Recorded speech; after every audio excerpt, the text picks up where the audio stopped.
ஃபங்கைக்காக ஜெபம் பண்ண போகிறோம். படர்தாமரை ஃபங்கை அநேகர் அந்த பூமியில் இப்போ வந்து வாட்டி வதைக்குது.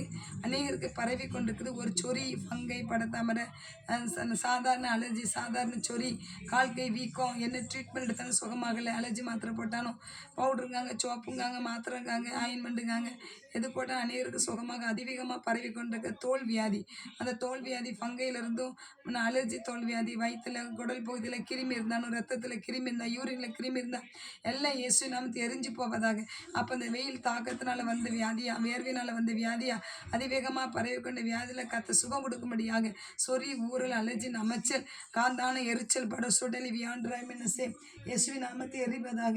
இயேசுவின் நாமத்தை எறிவதாக. அலர்ஜி ஆவியே, சொறியின் ஆவியே, நமச்சலின் ஆவியே, ஊரலின் ஆவியை, கடிக்கிற ஆவியே, புழுமதி பூச்சிமதி கட்டிச்சு எரிச்சு கூட கண்டல் எட்டானி மீனஸ் இயேசுவின் நாமத்தை கத்தோட வல்லமை இறங்கும்படியாக ஆவியான பலமாய் கிரியை செய்ய முடியாது. ஊரல், நமச்ச, காந்தான எரிச்சல், அப்போ புழுமதி ஊறுறது, கடிக்கிறது, எல்லா கிரியை எரிஞ்சு போவதாக இயேசு நாமத்தை எட்டு. குளிர்னால் அதிகமாக அந்த ஸ்கின் அதிகமாக ஒரு மாதிரி காஞ்சி பேர் புண்ணாயிரும்.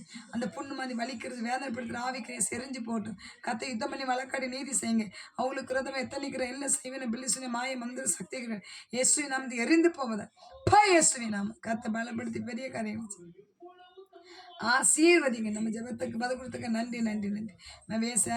மத்திய 8:17 சொல்லுகிறது.